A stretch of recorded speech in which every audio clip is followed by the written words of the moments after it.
क्रांति बंदूक, तोपों और गोलियों से नहीं बल्कि विचारों से उत्पन्न होती है। Who's the leader of this organization? वैसे तो वो कई नामों से जाना जाता है सर, पर उसका असली नाम है Bhagat Singh. Bhagat Singh. Yes sir. What else do you know about?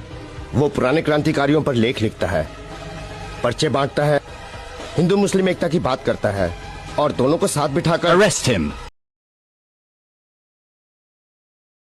ना या किसी भी कॉलेज, विश्वविद्यालय या स्कूलों के अंदर कोई बड़ा आयोजन किया जाता है, उन्हें केवल हम उनके जन्म दिवस पर या फिर शहीदी दिवस पर याद करके उनके चित्रों पर फूल मालाएं अर्पित कर कर और अपने फ़ोन के स्टेटस लगाकर यहीं तक बस भगत सिंह के विचारों को हम दफना देते हैं।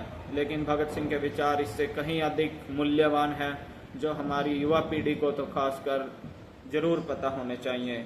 उनको कम से कम भगत सिंह के विचारों को और उनकी जीवनी को एक बार अपने जीवन काल में ज़रूर पढ़ना चाहिए कि आखिर भगत सिंह कौन थे। नमस्ते, राम राम।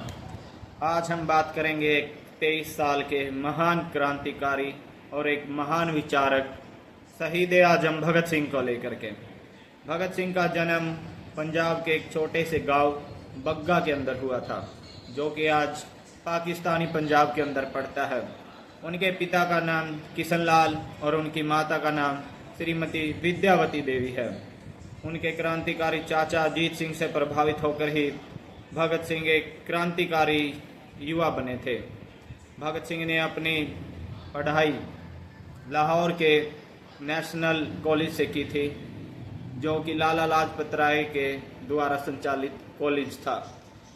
भगत सिंह ने सबसे पहले प्रेरणा ली कि वो इस देश से अंग्रेज़ों को और उनकी हुकूमत को जड़ से उखाड़ फेंकेंगे। 1919 के अंदर जब जलियांवाला बाग के अंदर हत्याकांड होता है और निर्दोष लोगों को गोलियों, तोपों, बंदूकों से भून दिया जाता है, तब भगत सिंह के अंदर क्रांतिकारी विचार और ज़्यादा पैदा हो जाते हैं और वो मन में ठान लेते हैं कि वो इस देश से इन अंग्रेज़ों को भगाकर ही दम लेंगे। उसके बाद 1929 में जब लाला लाजपत राय साइमन कमीशन के विरोध में सड़क पर प्रदर्शन कर रहे थे, तो तब अंग्रेज अधिकारियों ने उनको लाठी डंडों से मारकर मौत के घाट उतार दिया था। इसका बदला लेने के लिए भगत सिंह और उसके साथियों ने मिलकर अंग्रेजी अधिकारी सैंडर्स की गोली मारकर हत्या कर दी थी। उसके बाद जब भगत सिंह और बटुकेश्वर दत्त ने असेंबली भवन के अंदर बम फेंककर इस देश के लोगों को जगाने का काम किया कि वो किस प्रकार आज़ादी के लिए इन अंग्रेजी हुकूमत के खिलाफ लड़ें, उन्होंने कहा कि उनका मकसद बम फेंकना केवल इनकलाब जिंदाबाद के नारे को बुलंद करना था, न कि किसी की हत्या करना। उन्होंने कहा कि बहरों को सुनाने के लिए कई बार धमाके करने पड़ते हैं ताकि इस देश का युवा जाग सके और इन अंग्रेजी हुकूमत के खिलाफ अपनी जंग का ऐलान कर सके। भगत सिंह एक महान विचारक भी थे। जब उन्होंने अपनी गिरफ्तारी दी, उसके बाद से उन्होंने जेल में डायरी लिखना और किताबें पढ़ना शुरू कर दिया। उन्होंने जेल के अंदर भी कई बार भूख हड़ताल की। उन्होंने जेल के अंदर कार्ल मार्क्स, लेनिन और अन्य समाजवादी किताबों को पढ़ना शुरू किया। उन्होंने गीता जैसे ग्रंथों को भी पढ़ा। उन्होंने कहा कि समाज के अंदर समानता, इक्वेलिटी, गरीबी, बेरोजगारी, भ्रष्टाचार, ये भी बहुत बड़ी समस्याएं हैं। केवल अंग्रेज़ों से ही आज़ादी पा लेना हमारे लिए पूरी आज़ादी नहीं होगी, बल्कि जब इस देश में गरीबों को न्याय, महिलाओं को अधिकार और भ्रष्टाचार खत्म होगा और समानता से सभी लोग जो है वो एक दूसरे के साथ मिलकर रहेंगे, तब जाकर पूरी आज़ादी होगी।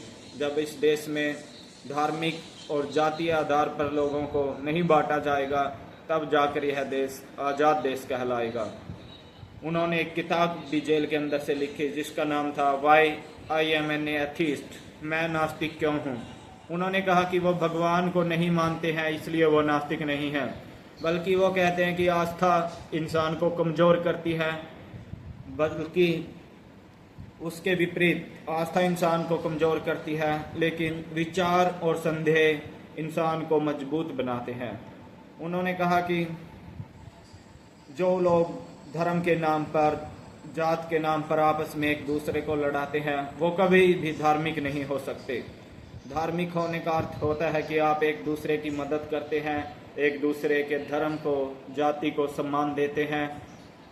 जिस देश के अंदर गरीब और अमीर दोनों के लिए एक समान कानून हो और दोनों को न्याय भी मिलता हो, महिलाओं को, गरीबों को उनके अधिकार मिलते हो, तब जाकर ही वो आज़ादी के सही मायने होंगे।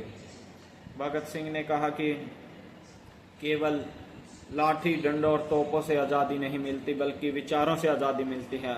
अगर कल को अंग्रेज मुझे मार भी देंगे तो वो केवल मेरे शरीर को नष्ट करेंगे, लेकिन मेरे विचार जो है वो पूरी जिंदगी भर जो है अमर रहेंगे और लोगों के कानों के बीच गूंजते रहेंगे। भगत सिंह के बारे में तो आप लोगों ने जाना ही, लेकिन आज अगर हम बात करें भगत सिंह को लेकर के, तो उनके विचारों को कहीं ना कहीं दफन करते जा रहे हैं। आप लोगों को भी जरूर सोचना चाहिए कि क्या भगत सिंह के विचार इतने भी अच्छे नहीं थे कि हम उनको अपनी आने वाली पीढ़ी को बता सकें और उनको भगत सिंह के बारे में ज्ञान दे सकें। आप सभी को जानकारी कैसी लगी कमेंट बॉक्स में जरूर बताएं। धन्यवाद। तू ता पूरा रज के हंडाया सी बुढ़ापा, मैं ता चंगी तरह मानी ना जवानी आए।